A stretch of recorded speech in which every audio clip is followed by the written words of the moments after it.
So when we got it, we may be prepared well. The second coming of our Lord, our loving Lord Jesus Christ may be saying, praise the Lord. It had happened to his lovely disciples, include the women like Mary Magdalene. They all met the living Jesus Christ, not the dead one.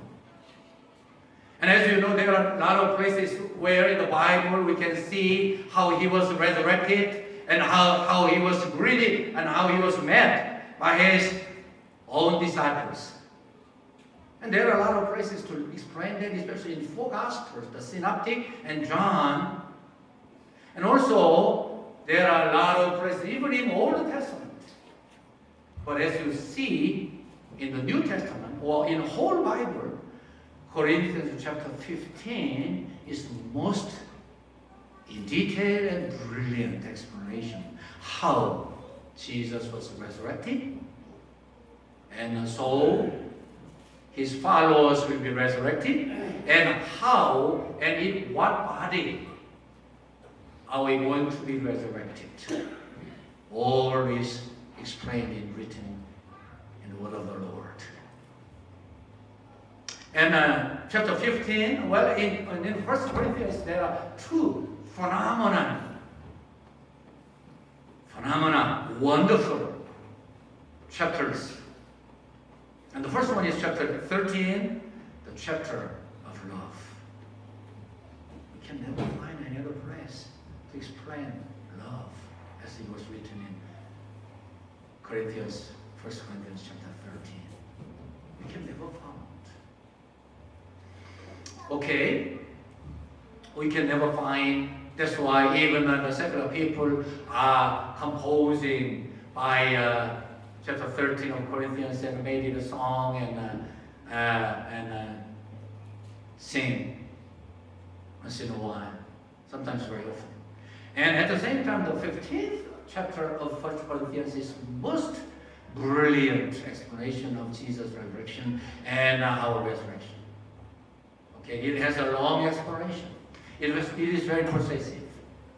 And one of the key points of our resurrection, as was raised of a question in verse 35, how is it possible? And if so, in what manner? In what kind of body? These two questions are answered in verse 42 through 44. So even though I was going to explain you the introduction a lot, I decided not to, but going to the very matter of my sermon. Okay, that says, it is like you saw something it will be decayed, but which is contrary to that one, but never be decayed. The other thing, the new form or body of totally different one. And as you have read verse 42, it continuously explains that so will it be with the resurrection of the dead. The body that is sown is perishable, it is raised imperishable. And continuously 43, it is sown in dishonor, it is raised in glory. It is sown in weakness, it is raised in power. It is sown a natural body, it is raised a spiritual body. If there is a natural body, there is also a spiritual body. The first one is contrary, totally different from the next one, contrary to the other one. And what we are putting our energy and concern is the second one, which is never perishable, which is never weak, which is never bodily one, which is never be, humiliated. So in these two, I want to divide into two categories. One is first two, and the second is the lesser two ones. And because of the time, I cannot but go into the Korean sermon. 여러분들 갑자기 예상치 못하던 손님들의 방문을 받아보신 적이 있습니까? 있으십니까? 네, 있으시죠? 그때 무슨 감정을 가지세요? 아마 신앙이 깊은 분들은 이런 일도 생기는구나. 예수님의 재림도 그러하시겠네? 그렇게 생각하시겠죠. 그런데 예수님의 부활이 딱 그러셨던 것 같아요. 예수님이 여러 번 그렇게 예언하시고 설명하시고 지난 한 주간 동안 저도 그랬지만 우리 이현성 목사님, 정윤수 목사님, 유현진 목사님 정말 최선을 다해서 말씀을 증거하고 그때 되어졌던 상황을 자세히 가르쳐 주셨죠. 그대로 됐죠.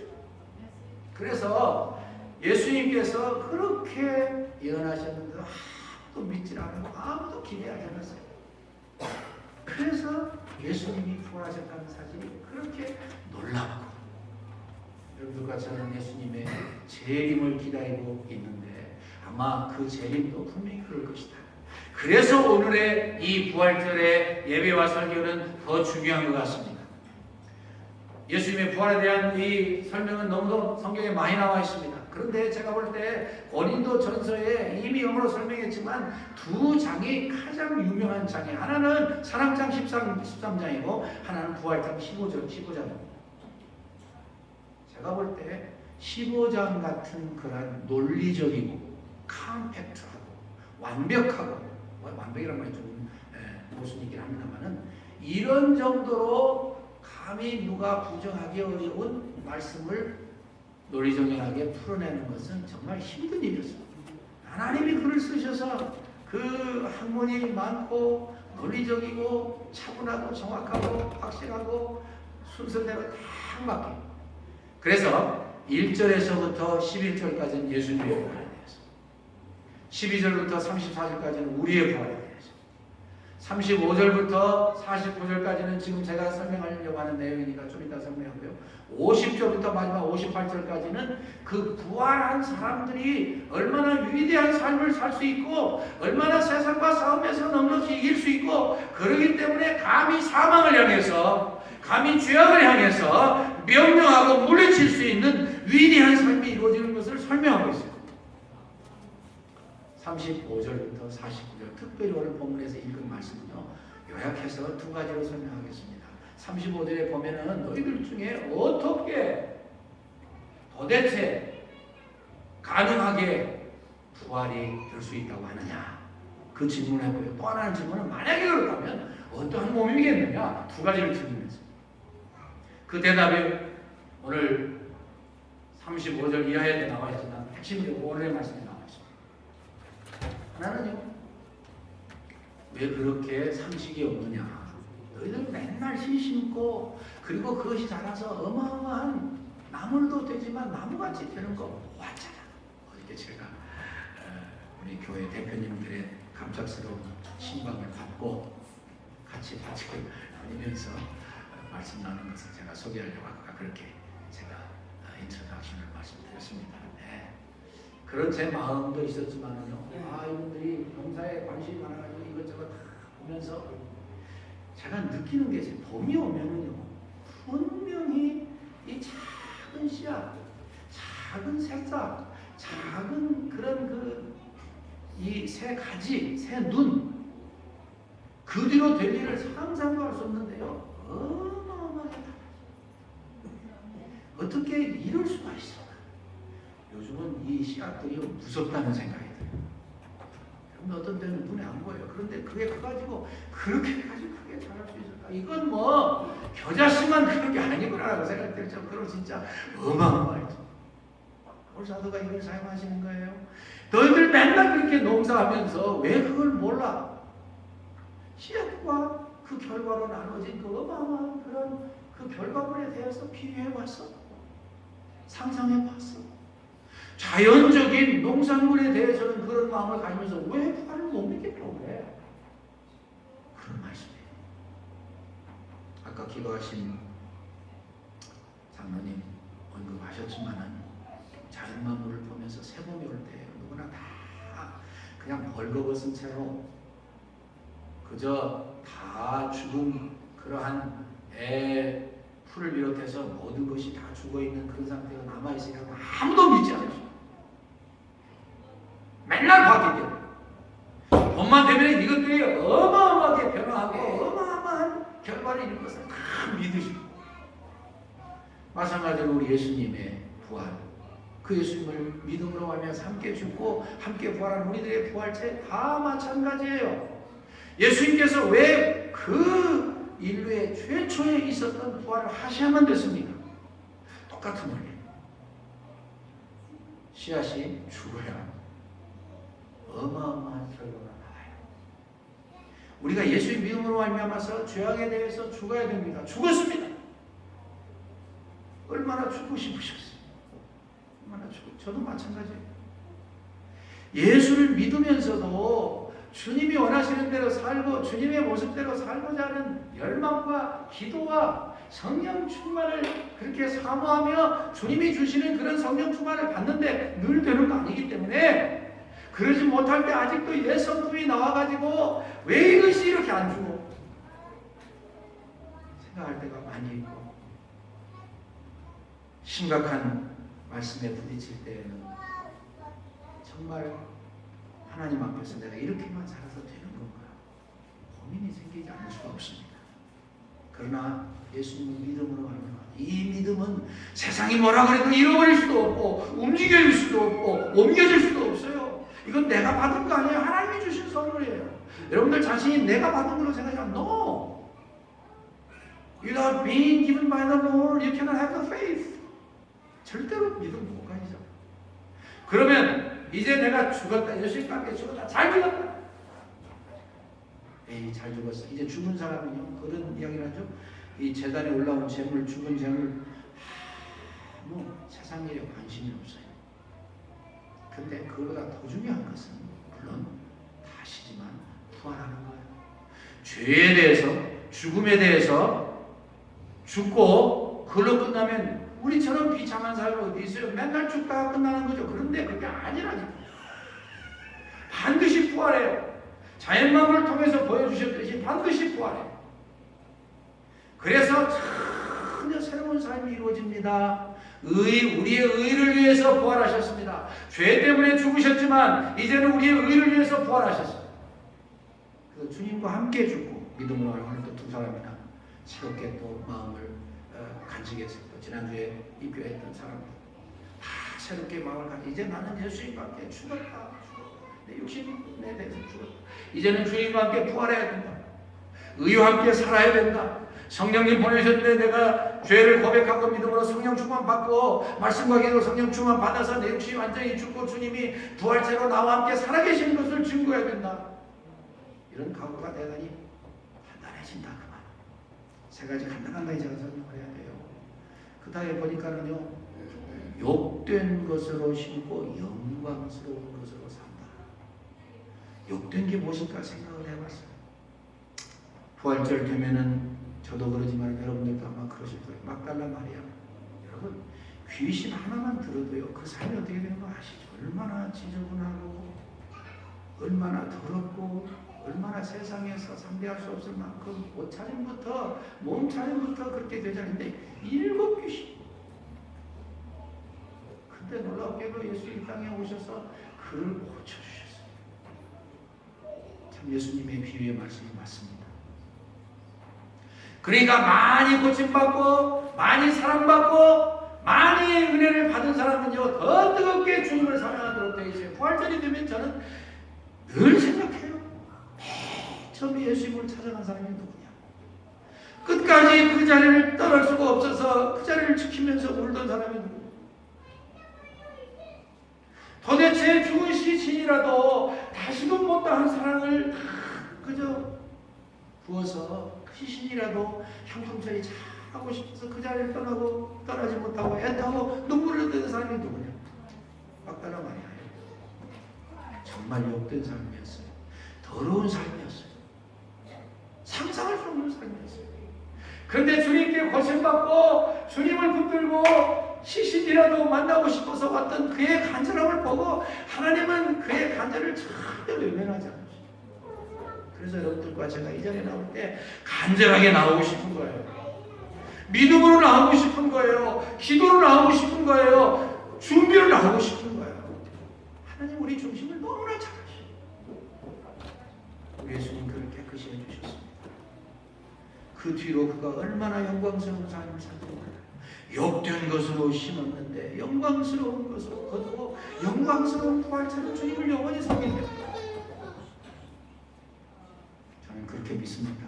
자, 거기까지 연구 못해서 참 죄송한데요. 그 뜨거운 열정과 십자가 밑에 그 무시무시한 자리까지 떠나지 아니하고 지켰던 막달라 마리아, 무덤까지 갔던 마리아, 무덤에 가서 그 예수님을 죽은 예수님이라도 만나고 싶어서 몸부림치던 그 사람, 반드시 그는 순교했다고 봅니다. 원래 신성적 교수님, 유명하고 어마어마한 분입니다. 사실 충현교회 다임 목사가 되기 쉬워요. 저희 교회에서 가장 큰 교회, 지금은 사랑의 교회가 그렇게 됐습니다만 김창희 목사님 절대 무서워서 그 교회 담임 목사님, 총신 교수님이셨고 그분의 화려한 경력 이루 말할 수가 없어요. 근데 그분이 지옥과 천국에 왔다고 그러셔서 처음엔 제가 겁을 느꼈습니다. 학자님이 뭐 이상해지셨네. 그러다가 제가 최근에 그분의 강의를 들을 마음이 생겨서 들었어요. 제가 놀랐어요. 당신 자신이 그랬다고 설명을 하면서 그런데도 내가 하나님의 복음을 전하고 싶어서 내가 기도했다. 하나님 나 이거 체험하고 증거할 수 있게 해주십시오. 수십 년 강단에서 가르치시고 신학교에서 종신했어요. 수십 년 그 큰 교회에서 교우님들을 섬기면서 편안했던 분인데 어떤 생각이 들었는지 내가 마지막이라도 주님 체험하고 좀 이 하나님의 말씀을 증거해줘요. 매일 기도하십니다. 그래서 하나님 은혜를 주셔서 8일인가를 그렇게 환상 가운데 천국과 지옥을 다 다녔는데 제가 참 감동받은 것은 저도 욕심이 있죠. 가보니까 뭐 거의 그런 간증하는 분들의 거의 비슷한 그런 말씀들이 나와요. 뭐가 나오냐면은 맨 좋은 곳 가장 하나님과 가까웠다고 할 수 있을까요? 그런 곳에 순교자들이 있었습니다. 하나님이 나에게 은혜를 주시면 내가 순교할 수 있을지 모르지만 그러나 그 다음에 보니까는 선교사님들, 홍전도자님들 열심히 전도하는 사람. 두 번째 좋은 자리에 그래서 그분이 출하고 전도하기로 선교하기로 결심을 해요. 지금 인도에 가가지고 이기섭 선교사님은 제가 잘 아는 분입니다. 대한민국 교단 장로님이시고 그분이 가서 그분도 남은 생에 죽어라 우리 뭐 여기 저 주목사 교사님 다 잘 아는 분입니다. 진짜 코린 신학교를 인도에 세웠어요. 지금 그분이 그곳에 다시 책임을 맡아가서 총장을 맡아서 죽으라고 선교하고 있습니다. 요 근래 토요일마다 가서 전도한다고 그러는데 작은 시장인데 근데 제 마음에 막 열정이 생겨요. 더 열심히 해야지. 더 죽으라고 해야지. 아니 하나님께 가서 영원토록 함께 살아야 되는데 전도라도 열심히 해야지. 하나님이 혹시라도 연약하고 부족해서 감히 감당할 수 있으므로도 순교는 할지 안 할지 그건 하나님이 하실 일이지만 열심히 전도해야지. 선교해야지. 제가 결론을 여러분들을 참 사랑하고 격려하고 싶어서 준비를 했는데 교회에 이상한 일들이 생긴다고 생각하지 않으세요? 하나님은 살아계십니다. 우리의 기도를 들으십니다. 우리가 변화하는 것을 소원하고 기도할 때 응답해 주십니다. 정말 여러분들도 느끼시면 저는 많은 변화를 느끼고 있습니다. 그래 하나님께서는 우리를 더 사랑하시고 우주 만물을 다스리시고 우리 각자 다스리시고 우리의 숨소리까지 다 듣고 계십니다. 그래서 그런지 7월 8, 90 7, 8, 90 얼마나 쉬워요. 아시죠? 7, 8, 90 You know 7, 8, 9, 10 right? 무슨 말이냐면 7월 8, 90일 우리 킴넷에서 주최하셔가지고 킴넷 본부 우리 전비현 장로님 사무실 1층에서 이 전도 세미나를 하는데 저는 우리 강사님 송상철 너무 잘 알죠. 그분이 노예에 오셔서 힘내셔서 간단히 뭐 한 15분 10분 혹은 20분 제가 여러 번 들었어요. 근데 이상하게 저는 그 양반 말씀만 들으면 막 가슴에서 막 감격이 솟아오르고, 그래서 이번에 여러분들 다 이번에 꼭 참석하셨으면 좋겠어요. 아직 2달 이상 남았어요, 여러분. 진짜예요. 가서 좀 전도하고, 뭐 신성종 박사님이 말씀하셨다는 이유 때문이 아니라 다 가서 이왕이면 우리 샬롯 장로교회가 천국에서 제일 좋은 자리는 순교회 되니까요. 2번째 좋은 자리 다 가시기를 축원합니다. 축원합니다. 왜 이렇게 응답이 좀 적으신가요? 아멘. 주실 줄 믿습니다. 전도해야 돼요. 전도하는 것 이상 주님의 부활을 잘 증거하는 일이 어디 있어요? 자, 2번째로 넘어가십시다. 그리고 이 바울 사도는 하나님의 영감을 통해서 2가지를 더 말씀합니다. 하나는 약한 것으로 심고 강하게지고 육으로 심고 신령한 것을 얻는데요. 너무나 쉬운 거 아니에요? 저는 이런 일들을 통해서 우리 제자들 생각해서 여러분, 약하게 심었다가 강해졌다. 베드로 부활주일이 뭡니까? 고난주간 때 베드로가 언급 안 들 수가 없잖아요. 약했습니다. 자기 자신이 그렇게 오늘 새벽에도 그런 설교하셨답니다. 그렇게 자기가 강한 줄 알고 넉넉히 행할 줄 알고 다 그랬는데 너무너무 처절하게 무너졌잖아요. 그의 인간력이 가진 용기와 그리고 결단과 실천으로 볼 때 말도 안 되는 일을 했어요. 한 번도 아니고 2번 아니고 3번씩. 나중에는 예수님을 저주한 게 아니라 자기를 저주했죠. 저주하면서 맹세해서 가로되 나 그 사람을 살려고. 얼마나 약했어요. 얼마나 부족했어요. 우리 다 약한 존재예요. 우리가 얼마나 약하냐. 감기 하나 못 견뎌요. 조그만한 아메바, 바이러스, bacteria. You cannot fight against it and you cannot win unless you take care of health. 여러분이 잘 조심하셔도 조그만 거 하나 못 이겨요. 감기 안 걸리는 분 계세요? 안 계시죠? 약한 존재. 사단과 죄악에 그저 담대하게 늘 이기는 사람 아무도 없어요. 연약한 존재예요. 우리는 이 부패한 성품을 가지고 태어난 육신을 가지고 살기 때문에 킥픽스를 할 때 참 낙심돼요. 근데 부활체는 어떤 부활체요? 강한 부활. 제가 굳이 이런 말씀을 증거하면서 제자들을 생각하는 이유가 있어요. 제자들이 그들의 삶으로 다 천국 가기 전에, 제가 이미 다 설교했지만 베드로의 삶을 보셨잖아요. 제 생각은 그가 마지막까지 더 약했어요.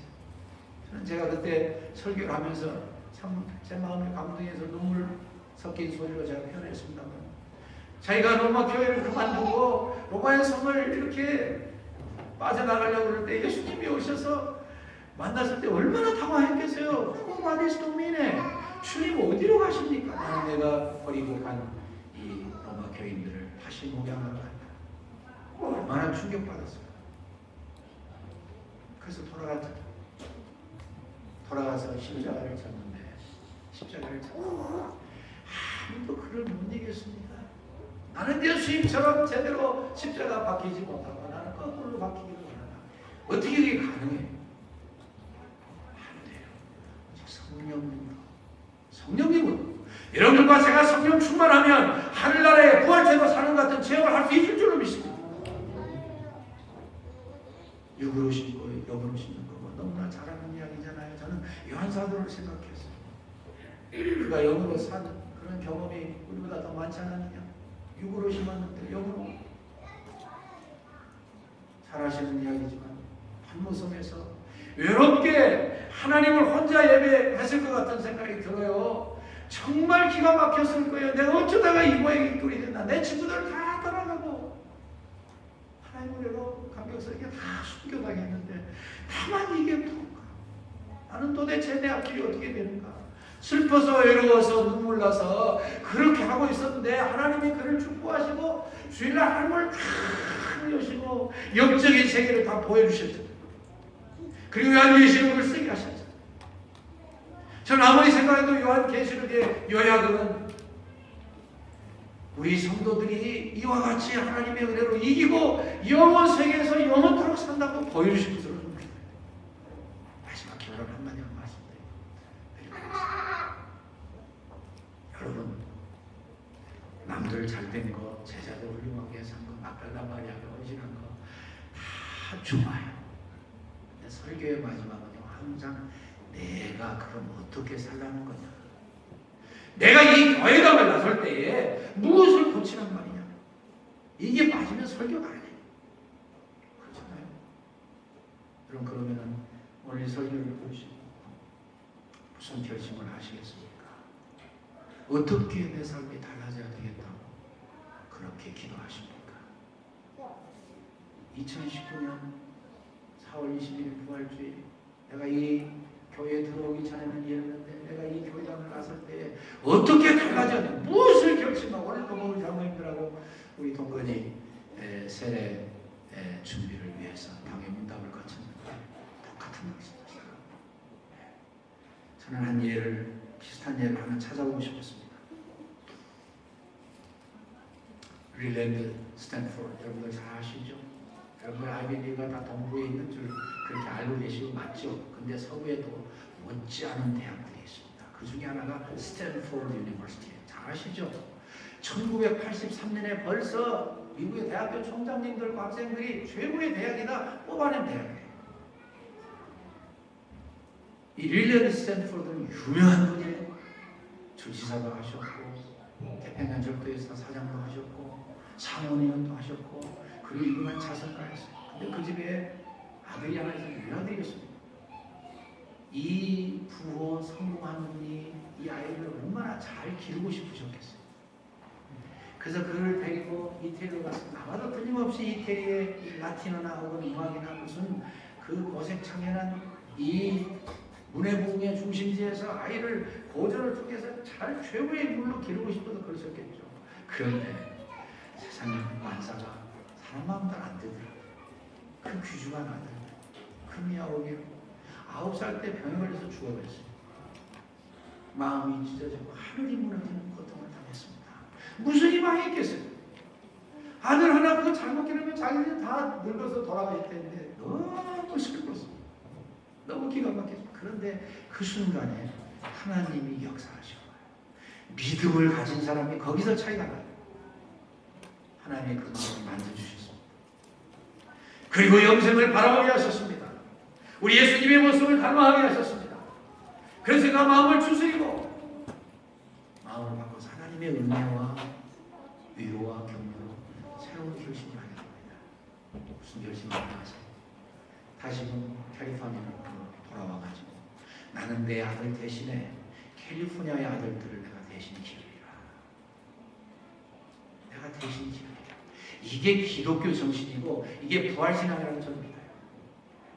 나만 훌륭하고 내 자식만 잘 되는 게 그게 기독교 신앙이 아니에요. 그래서 거기에다 어마어마한 돈을 투자합니다. 그때 당시 돈 2,200만 불, 오늘로 따지면 2억 2천만 불로 좋게 될 거예요. 그 유산까지도 다 바쳤어요. 그래서 그 대학에서 캘리포니아의 자녀들뿐만 아니라 미국의 모든 자녀들, 그리고 세계의 모든 자녀들 와가지고 열심히 공부하면서 당신 아들 대신 위대한 사회 각계각층의 지도자들이 배출되는 결실을 가져왔습니다. 여러분 어떻게 생각하세요? 여러분들은 어떻게 하실 수 있다고 생각하세요? 여러분들이 실천할 수 있는 게 무엇이라고 생각하세요? 우리 교회가 하나님의 은혜 가운데 여러분들의 인내와 기도와 믿음 때문에 우리가 못 느낄 수도 있겠지만 저는 많이 느끼는 변화가 생기고 있다고 저는 믿습니다. 사랑으로 하나 되어가고 있고 자원에서 봉사하고 있고, 예, 그 일생에 처음 해본 분도 계실 것 같은 생각이 든다고 하셨는데 세족식을 하고 처음으로 아마 마음적으로 그런 고백을 하셨을 것 같아요. 여보, 내가 당신을 정말 사랑합니다. 근데 표현을 못했습니다. 미안합니다. 네 분이 같이 앉아서 발을 번갈아 씻어주면서 아마 많은 생각을 하셨습니다. 하나님의 사랑이 믿음으로 주님과 함께 죽고 주님과 함께 부활해서 새 생명으로 살아가는 이 삶이 확실히 펼쳐지고 실천되는 것처럼 기독교의 능력이 강력하게 나타나는 방법은 없습니다. 그래서 저는 여러분들에게 설교를 준비하면서 그렇게 제안하고 싶었었어요. 이제까지 내가 5번 하나님께 기도했으면 오늘 이후로 나는 6번, 7번은 들리겠다. 그게 구체적이고 확실한 적용의 방법이에요. 내가 교회를 이제까지 그저 뭐 예배 시간에 참석하셨던 개인적으로 와서 기도하는 내가 이제까지 교회를 한 3번 왔는데 이제는 내가 5번 하고 바랍니다. 여러분들 자신이 놀랄 정도로 여러분들과 저까지 포함시켜 놓을 정도로 달라져가고 있습니다. 누가 언제 우리 교회를 우리 스스로 이렇게 세밀하게 청소해 본 적이 있습니다. 더럽다고만 생각하던 이 화장실을 그렇게 직접 문지르면서 벗겨본 적이 언제 있었어요? 아름다운 강단 장식은 상례라고 했긴 했지만 이렇게 차원에서 또 이 가운데 견디지 못하고 하나님께 대한 사랑을 표현하기 위해서 그리고 계란을 삶고 그리고 쿠키를 굽고 이 젊은이들이 더 열심히 할 때 더 많은 것 같아요. 여전도회 남전도회는 전에부터 어른이고 책임 있는 분들이니까 계속해서 하시고 더 많이 하신다. 젊은이들이 달라지니까 그 분위기가 달라집니다. 저는 여러분들에게 간절한 마음으로 격려합니다. 나 자신 하나하나 그렇게 예수님처럼 나에 대해서 주고 하나님에 대해서 의롭게 믿음으로 하나씩 하나씩 거쳐나가면 머지않은 장래에 하나님이 이 교회에 구원받는 백성들을 구름대처럼 보내주실 줄로 믿습니다. 그때 우리 책임이 더 무거워져. 그 각오하고 기도하시고 감당하게 해주실 줄로 믿습니다. 2019년 4월 21일 부활절 이후에 여러분들 제가 결심하고 하나씩만 더 거쳐나간다면 하나님이 원하시는 교회를 42년의 기도응답의 아름다운 축복을 넘치게 받으실 줄로 믿습니다. 하나님 감사합니다.